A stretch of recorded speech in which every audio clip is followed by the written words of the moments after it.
Hello everyone and welcome to the online class of computer application.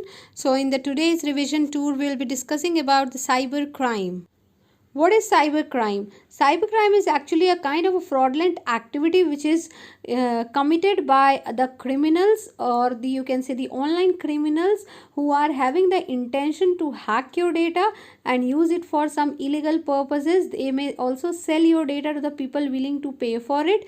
So basically the purpose of a cybercrime is to earn money, and in return of money they sell your sensitive information to the person who is ready to pay for it. The particular person or a hacker or an individual or organization, they hack your data through your computer network whenever you are connected to internet. Most of the crime happens whenever you are connected to a internet network, or whenever you are using a internet. So very carefully we need to use internet, very smartly you have to use internet, because internet is nowadays used by each and every person around the world for many of the activities in their day-to-day life. So you have to use internet, but you have to safeguard yourself, you have to secure yourself from these kind of crimes.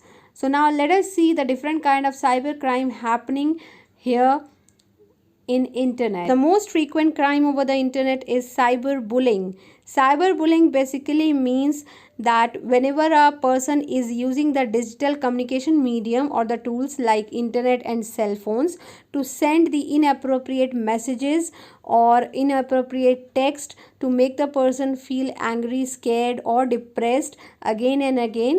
So that is called as cyberbullying. Teasing, pulling someone's leg, harassing online via electronic medium by the illegal text which should not be sent over the internet, that is called as cyberbullying. Let us look into the example of the cyberbullying. The most common example is sending the hurtful text or messages, posting embarrassing photos or videos on social media like Facebook, Twitter, Instagram, or spreading the rumors can also be called as cyberbullying. Whenever you spread rumors which are not accurate or which are not correct about a particular person and you are posting that on a social networking website, so that can be considered as cyberbullying. Now the second most frequent crime on internet is cyber stalking. Cyber stalking is basically a crime in which the attacker tries to harass a victim via email or the messages which are posted on a website or on a discussion forum, wherein he takes the help of the electronic communication means such as an internet, the mobile device or a computer, via which he will send the inappropriate emails or and messages which are not, or which the person is not willing to read. He may feel harassed after reading it, or maybe some truth related to his life which should not come into the public, so he or she and the attacker tries to show those information or leak those information into the website, via which the person may feel harassed and may be the victim of cyber stalking. Now let us see some of the preventive measures, that how we can protect ourselves from these kind of crimes which are prevailing on the internet. So how you can prevent yourself from the types of cyber crime like cyberbullying and stalking? The first thing you should keep in mind that always keep your social media account private. Do not make it as a public account that everything is visible to the public. Every detail of yours, every photos, every videos which you are uploading or whatever you are writing on the social networking website, that should not be visible to each and every one. It should be kept private to your friends only and whom do you trust.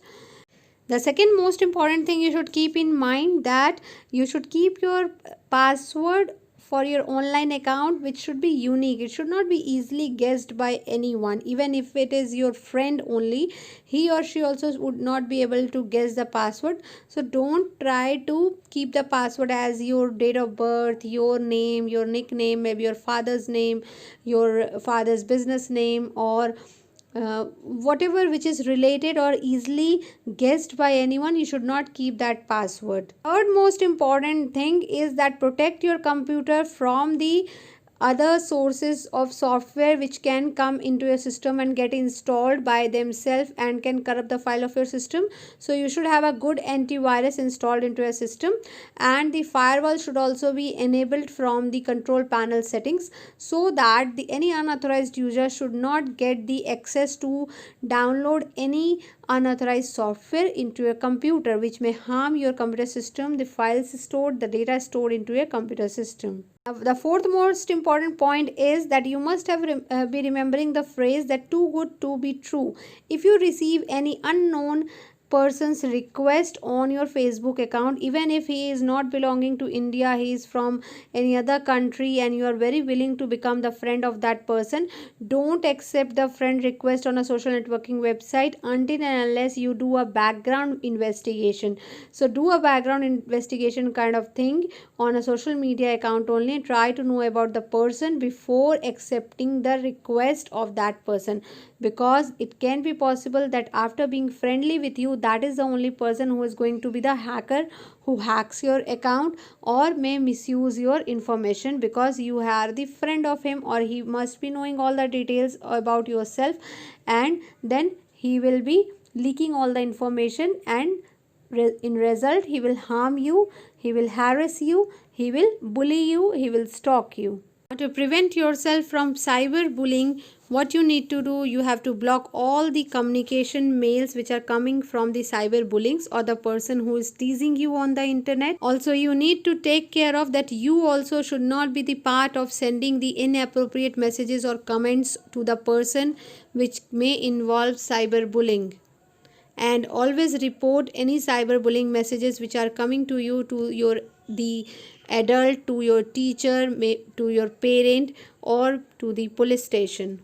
So as we have now understood that there are different kind of internet crimes are happening in India and all over the world. So in India, where you can report these kind of cyber crime, if you are a victim of cyber crime incident, then you can report it to a police station, and police is going to file a complaint against the cyber crime under the EFIR section, which is called as Electronic First Investigation Report. So that's all for today. I hope you have understood all the topics very well. Revise the topics and see the video very carefully. If you have any problem, get back to me. Till then, stay safe. Thank you so much.